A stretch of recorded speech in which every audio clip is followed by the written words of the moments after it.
Klaipėdos apskrities valstybinės mokesčių inspekcijos mokestinių prievolių departamento direktorės pavaduotoja Aldona Butkienė. Labas vakaras visiems.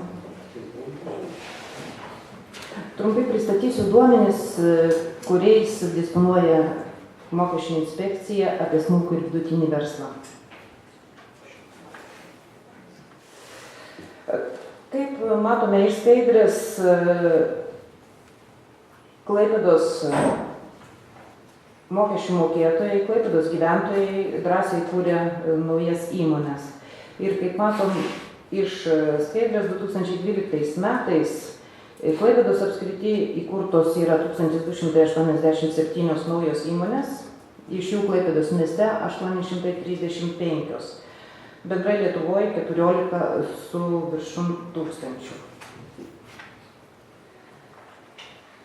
Taip pat atkreipiant dėmesį, kokią dalį sudaro smulkaus ir vidutinio verslo įmonės tarp Klaipėdos apskrities įmonių, matom, kad tas procentas jis bendrame Klaipėdos apskrities įmonių skaičiuje kiekvienais metais yra panašus ir sudaro nuo 53 iki 58% šiais metais. Ir 58% visos Klaipėdos apskrities įmonių tai yra gana didelis skaičius ir būtent Klaipėdos miesto įmonės jos ir turi didelę reikšmę mokant mokesčius. Bendroj sumoje Klaipėdos miesto smulkaus ir vidutinio verslo įmonės sumoka bendrų mokesčių 45,9% šiais metais. Praeitais metais ir užpraeitais metais tas procentas buvo didesnis. Priežastis yra ta, kad šiais metais didieji mokesčių mokėtojai Klaipėdos mieste sumokėjo daugiau kaip 100 milijonų litų mokesčių palyginus su praėjusiais metais. Taip pat, kaip ir gerbiamas Butyrius kalbėjo, smulkiajam verslui priklauso ir gyventojai vykdantis individualią veiklą ir su pažyma, ir individualią veiklą su verslo liudijimais. Kaip matot iš skaičių, Klaipėdos mieste šiais metais yra įsigiję daugiau negu 3,5 tūkstančio gyventojų verslo liudijimus. Ir tai sudaro 4,4% bendro Lietuvos Respublikoje gyventojų įsigijusių verslo liudijimus. Verslo liudijimai kinta jie palyginus 10, 11 ir 12 metus, bet tokio didelio skirtumo, kaip matot, nėra. Trupučiuką yra sumažėjimas 12 metais, kaip yra gyventojai pasirenka ir kitas verslo vykdymo rūšis, yra įregistruojama individuali veikla, kurios Klaipėdos apskrities mokesčių inspekcijoje turimais duomenim vykdo daugiau negu 4400 gyventojų. Iš jų daugiau negu pusė gyventojų yra registruoti Klaipėdos mieste. Taip pat, kaip žinote, nuo šių metų rugsėjo 1 dienos atsirado mažųjų bendrijų įstatymas, tai nauja įmonių teisinė forma ir laiko nors praėjo nedaug, įmonių jau yra registruota ne viena. Iš viso Lietuvos Respublikoje 1048, Klaipėdos apskrity 104, o Klaipėdos mieste 75 mažosios bendrijos. Mažųjų bendrijų ypatumus ir mokamus mokesčius vėliau pristatys valstybinės mokesčių inspekcijos darbuotoja Danutė Matvidaitė. Jeigu turėsit klausimą, galėsit klausti. Taip pat norėčiau grįžtant prie gyventojų vykdančių veiklą su verslo liudijimais, jų indėlį į sumokamus mokesčius, pristatyti būtent skaičius. Klaipėdos miesto gyventojai įsigiję verslo liudijimus yra sumokėję šiais metais iki vakar dienos, reiškia 942 tūkstančius litų, būtent mokesčių susijusių su verslo liudijimo įsigijimu ir tai sudaro 5% būtent visų sumokėtų mokesčių už verslo liudijimus Lietuvos Respublikoje. Trumpai ta informacija, tie sausi skaičiai tokie, tai norėčiau perduoti žodį Danutei Montvydaitei dėl mažųjų bendrijų. Gal klausimą kokį buvo tiesa? Ar yra klausimų? Turbūt visiems aišku, jeigu nėra klausimų, tada pakviesime kolegę.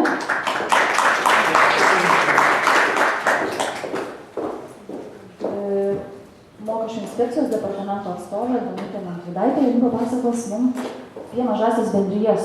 Ir ponia Danutė, jūs pasakykit, ar teisybė ar ne. Apie mažasias bendrijas yra daug visokių mitų. Sutikau vieną draugą ir sako, žinok, reikia steigti mažąją bendriją, nes nereikia mokėti mokesčių. Ar teisybė ar ne? Mitas. Tai vat, apie mitus ir realybę.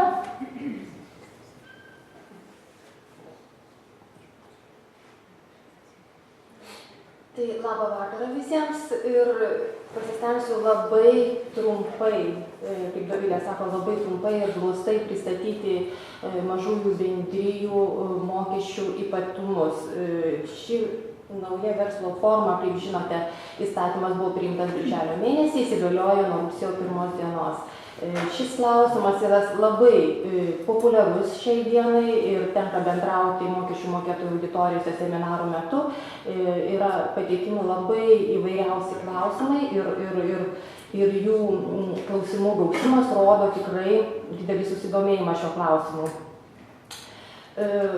Kaip jau minėjau, tai yra nauja verslo forma, tai yra labai patraukli smulkiajam verslui, bet pagrindiniai klausimai, kuriuos užduoda mokesčių mokėtojai, vis tik tai yra mokestiniai ir visada jie klausia, tai kokius gi turi mokėti mokesčius, kiek jų turi mokėti ir kaip turi mokėti. Tai atsakymas būtų labai paprastas. Mažųjų bendrijų įstatymas reglamentuoja pačių bendrijų veiklą, jų veiklos pradžią, narių teisės, narių pareigas, pats mažųjų bendrijų įstatymas. Tuo tarpu mokestinę bazę reglamentuoja mokesčių administravimo įstatyme numatyti mokesčių įstatymai. Mokesčių administravimo įstatymo 13 straipsnėje yra numatyti 24 mokesčiai, tai būtent visi tie mokesčių įstatymai, kurie galioja, sakykime, uždarosiom akciniam bendrovėm, individualių įmonių savininkams arba prastai kalbant individualioms įmonėms, tie patys mokesčių įstatymai galioja ir mažosiom bendrijom. Taigi visą jau panaikinau, ar ne? Tai, iš čia sakė, spėliau, čia kaip čia man patogiau. Gal tada sugrįžiu. Kaip jau minėjau, kad įstatymas buvo priimtas birželio mėnesį, įsigaliojo nuo rugsėjo 1 dienos. Apskaitos tvarkymas, kaip ir minėjau, kiekviena įmonė, pelno siekianti įmonė, turi tvarkyti buhalterinę apskaitą ir buhalterinės apskaitos tvarkymas turėtų remtis buhalterinės apskaitos įstatymu, o prieš mėnesį, prieš pusantro mėnesio buvo patvirtintas ir 38 verslo apskaitos standartas, neribotos civilinės atsakomybės juridinių asmenų ir mažųjų bendrijų buhalterinė apskaita ir finansinės ataskaitos. Tai mažoji bendrija turi žinoti, kad buhalterinė apskaita vėlgi bendrais tais įstatymais vadovaujantis turi būti vedama. Ir iškilus klausimų būtent nemokestiniai klausimai, o būtent apskaitos vedimo verslo apskaitos standartų taikymo tvarka, jie turėtų kreiptis į biudžetinę įstaigą audito ir apskaitos tarnybą. Nes dažnai būna tiesiog nesusipratimas, kad tai teiraujasi ir apskaitos klausimais, bet kreipiasi į mokesčių inspekciją, tuo tarpu, kai turėtų būti visai kitas adresatas.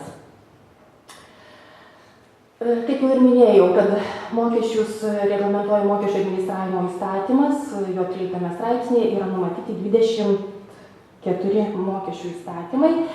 Pagrindiniai iš jų matote šioje skaidrėje, aišku, jeigu kalbėt apie visus ir kad ir trumpai, tai užimtų labai daug laiko.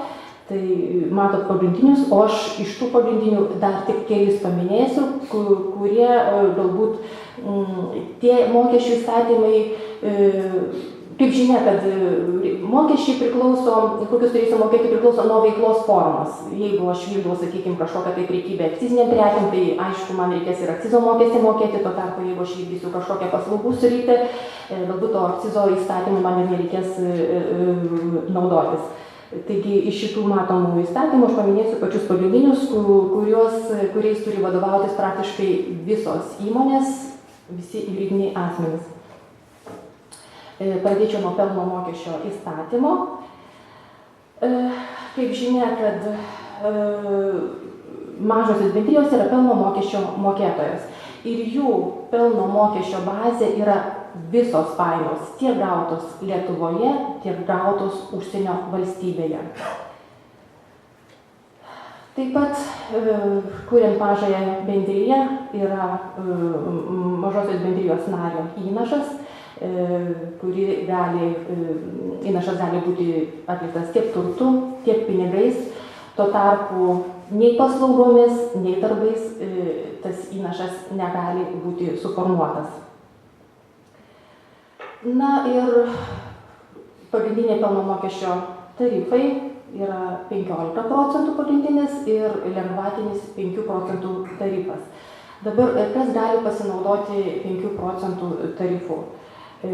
Ogi gali pasinaudoti visos įmonės, kurios išpildo 3 sąlygas. Tos sąlygos yra, matote šioje skaidrėje, galbūt aš jų labai nekonkretizuosiu. Tai lemia ir vidutinis darbuotojų skaičius, tai lemia ir per mokestinį laikotarpį pajamų skaičius, kuris turi neviršyti 1 milijono litų. Na ir trečioji sąlyga, kai mažosios bendrijos narys negali valdyti daugiau kaip 50% dalių kitame vienete arba 2 nariai negali bendrai paėmę valdyti daugiau kaip 50%. Na ir trečioji dėl individualios įmonės savininko. Vėlgi turi būti išpildytos visos 3 sąlygos. Jeigu bent viena neišpildoma, 5% tarifų pasinaudoti negalima. Skaidrė dėl vidutinio sąrašinio darbuotojų skaičiaus įtraukta ne be reikalo, yra norminis aktas, pagal kurį reikia paskaičiuoti. Tik noriu atkreipti dėmesį, kad mažojoje bendrijoje veiklą vykdantis nariai, jie nedirba pagal darbo sutartį, su jais nėra sudaroma darbo sutartis ir vidutinis darbuotojų skaičių jie nėra traukiami. Čia tokia kaip ir naujovė. Na ir apskaičiuojant apmokestinamąjį pelną, tiesiog tokia skaidrelė, kad iš pajamų reikia atimti neapmokestinamąsias pajamas, leidžiamus atskaitimus, ribojimų dydžių leidžiamus atskaitimus ir gaunamas apmokestinamasis pelnas, kuriam ir taikoma arba 5 arba 15% tarifas. Kitoje skaidrėje aš įdėjau informaciją dėl leidžiamų atskaitimų, kurie yra atimami iš pajamų.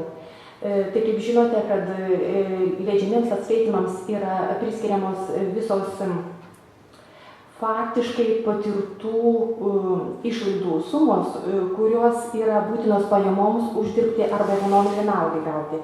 Tai naujovė truputėlį būtų tokia, kad leidžiamiems atskaitimams irgi priskiriamos tos sumos, kai nariams, mažosios bendrijos nariams yra išmokamos išmokos, kurios yra apmokestinamos valstybinio socialinio draudimo įmokomis. Kaip aš jau minėjau, darbo sutartis nesudaroma, liktai ir nesiskaito, kad jis gauna darbo užmokestį, bet jeigu nuo tų išmokų yra sumokama valstybinio socialinio draudimo įmokos, jeigu yra sumokamas, tai šias sumas galima traukti į leidžiamus atskaitimus, susimažinti apmokestinamąjį pelną.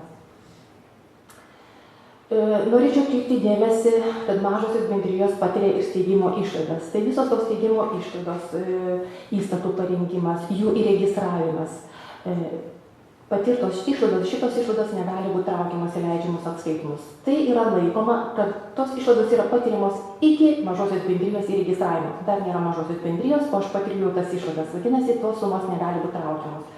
Tuo tarpu mažosios bendrijos veiklos pradžios išlaidos, tarkim, spaudų gamyba, galbūt konsultacinės teisinės paslaugos, kur yra patiriamos, sakykime, didelės konsultacijų išlaidos, šitas išlaidas galima traukti į leidžiamus atskaitimus. Na ir norėčiau paminėti Norėčiau paminėti pelno mokesčio įstatyme įtvirtintos trys galimybės, kuriomis galima susimažinti apmokestinamąjį pelną. Viena iš jų, kad 3 kartus mes galime mažinti savo pajamas mokslinių, tyriamųjų ir eksperimentinės plėtros darbų sąnaudomis. Tai viena galimybė. Kita galimybė, jeigu, tarkim, mažoji bendrija kartais suteiktų paramą kokiam kitam vienetui, tai iš pajamų jinai galėtų atskaityti 2 kartus tai paramai skirtą lėšų sumą, tik nedaugiau kaip 40% apmokestinamojo pelno. Ir trečioji galimybė susimažinti apmokestinamąjį pelną, tai dėl vykdomo investicinio projekto. Vėlgi, dėl investicinio projekto, kaip tos lėšos gali būti panaudotos ir kur gali būti panaudotos. Tai vat aš įtraukiau šią skaidelę, kurią jūs matot, kad tai investicijos į ilgalaikį turtą, į naujų gamybos linijų, galbūt tų naujų pajėgumų kažkokių sukūrimo. O kokiam tam ilgalaikiam turtui gali būti vėlgi skiriamos tos investicijos yra, matote šioje skaidrėje, kur pelno mokesčio įstatymo 1 priedėlyje yra numatytos atitinkamai ilgalaikio turto grupės, ne visam ilgalaikiam turtui, bet būtent matot šitas grupės. Ir būtent tas turtas turi būti nenaudotas ir pagamintas ne anksčiau kaip prieš 2 metus. Tai galima tokiam turtui taikyti investiciją. Na ir paminėsiu, kad žinoma dalyką, kad jau deklaracijos pateikimo terminas yra birželio 1 dienai, mažosios bendrijos teikia formą PLN 204 ir mokestį reikia sumokėti iki spalio 1 dienos. Na, dėl pridėtinės vertės mokesčio, tai kaip žinia, visi juridiniai asmenys vykdantis veiklą gali registruoti savanoriškai pridėtinės vertės mokesčio mokėtojų. Tuo tarpu prievolė atsiranda, jeigu vykdant ekonominę veiklą, pajamos per 12 paskutinių mėnesių pasiekė 155 000. Kaip žinia, nuo šių metų sausio 1 šita suma buvo padidinta nuo 100 000 iki 155 000 litų. Na ir jeigu kartais, sakykime, yra įsigyjamos prekės iš ES valstybių ir per kalendorinius metus šita suma viršė 35 000, vėlgi atsiranda prievolė registruotis pridėtinės vertės mokesčio mokėtojų. Tai čia yra tie privalomi, kada aš privalau registruotis pridėtinės vertės mokesčio mokėtojų ir mokėti pridėtinės vertės mokestį. Galbūt rečiau yra girdimas įstatymas dėl garantinio fondo įmokų, garantinio fondo įstatymas. Įtraukiau šią skaidelę ir kelias kitas skaidres nebereikalo, tiesiog noriu atkreipti dėmesį, kad įmokas į garantinį fondą moka visi juridiniai asmenys, kurie turi samdomų darbuotojų ir kurie moka tiems darbuotojams atlyginimą. Tuo tarpu, kaip minėjau pradžioje, mažosios bendrijos nariai nesudaro darbo sutarčių, jiems nėra mokamas darbo užmokestis, išmokos yra vadinamos kaip su darbo santykiais susijusios pajamos, tuo tarpu pagal įstatymą jos nesivadina darbo užmokesčių ir nėra su jais sudaromos darbo sutartis.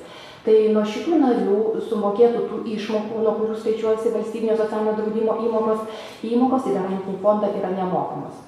Tuo tarpu, jeigu mažoji bendrija be narių dar turės samdomų darbuotojų, tarkim, buhalteris samdys, vairuotojas samdys, galbūt kažkokius kitus darbuotojus, tai nuo samdomų darbuotojų, kuriems bus mokamas darbo užmokestis, yra mokamos įmokos į garantinį fondą.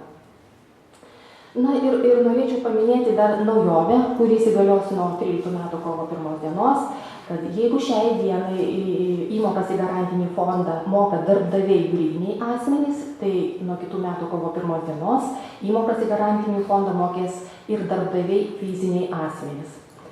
Tai šiai dienai, sakykime, gyventojas vykdantis individualią veiklą pagal pažymą, turintys samdomus darbuotojų arba tie patys ūkininkai jau turės mokėti įmokas į garantinį fondą. Na, įdėjau skaidelę, matote, tarifas 0,2% iki kito mėnesio 15 dienos ir jeigu tai yra, sakykime, ženkliai mažosios įmokos, yra vėlgi mokėjimo terminai nurodyti. Na ir daugiau didesnio komentaro prašosi gyventojų pajamų mokesčio įstatymas. Kaip aš jau ir minėjau pradžioje, kad galbūt reikėtų ir ne vieną kartą pakartoti, bet patirtis auditorijos su mokesčių mokėtojais rodo, kad labai sunkiai suvokiamas, kaip tas narys, kaip jis gauna tą atlyginimą. Tai dar sėki pasikartosiu, kad mažosios bendrijos nario gautos pajamos iš mažosios bendrijos, jos gali būti laikomos ir kaip su darbo santykiai susijusios pajamos, ir kita dalis gali būti dividendais iš paskirstytojo pelno, jeigu, sakykime, pasibaigus metams yra suvedamas finansinis rezultatas, yra išmokamos išmokos, tai viena dalis gali būti laikoma kaip su darbo santykiai susijusios pajamos, kita dalis gali būti laikoma kaip dividendais.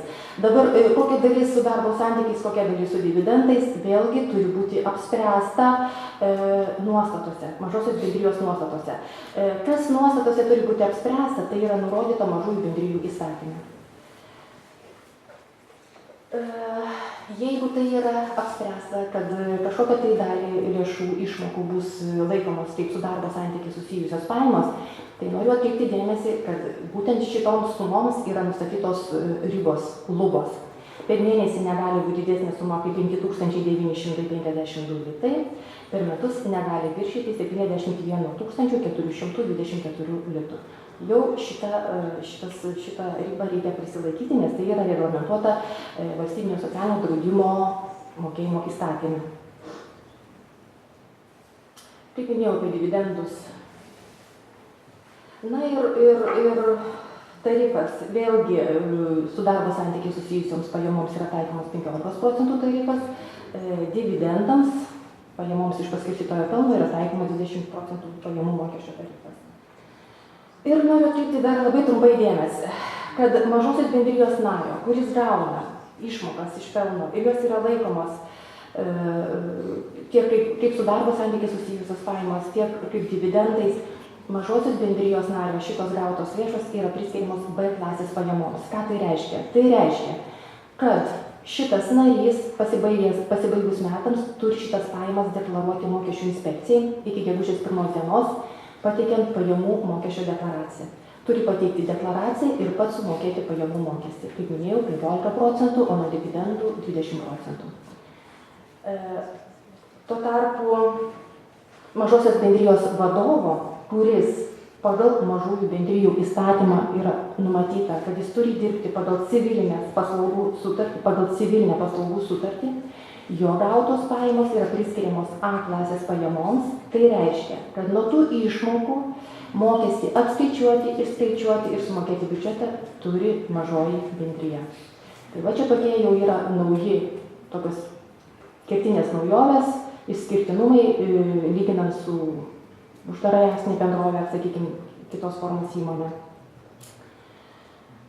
Na ir informacinė skaidrelė, kad visą šią informaciją, kurią aš dabar kalbėjau, žymiai plačiau, išsamiau jūs galite rasti mūsų tinklalapyje mix.vmi.lt. Norėčiau dar informuoti, Dovilė minutėlę, taip pat baigiu, kad visą informaciją šiuo metu galite gauti paskambinę telefonu. Kaip žinia, žodinių konsultacijų nėra, bet yra galimybė telefonu 1882. Ir šitos konsultacijos yra prilyginamos rašytiniai konsultacijai, kadangi įrašas yra įrašomas ir tas įrašas yra saugomas 5 metus. Tai tiek norėjau. Jeigu turi klausimų, prašom. Turime klausimą. Sakykit, prašom, jeigu vienas žmogus sukuria mažą bendriją, tai jis yra tas vadovas, kuriam iš įmonės, sakykime, sąskaitą. Čia yra pasirinktinai. Vienas narys jis gali įkurti mažąją bendriją. Tas vienas narys gali ir būti vienas narys, bet jis gali išsamdyti ir vadovą.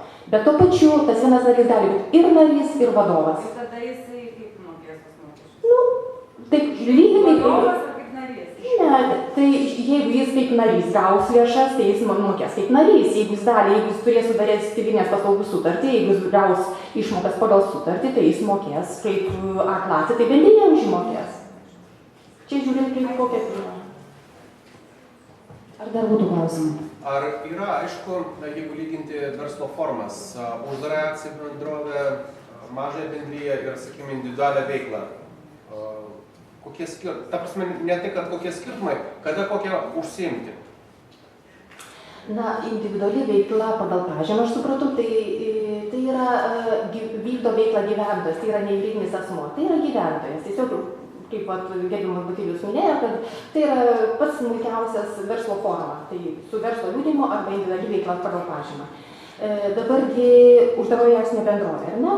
Kuo skiriasi nuo mažosios bendrijos? Mažoji bendrija, kokie privalumai? Tai yra, kad įregistravimas paprastasis nėra reikalavimas suformuoti to akcinio kapitalo, kuris yra būtinas uždarai akciniai bendrovei. Tai čia turbūt yra esminis skirtumas. Bet mokesčiais lengviau tikriausiai nelabai tam.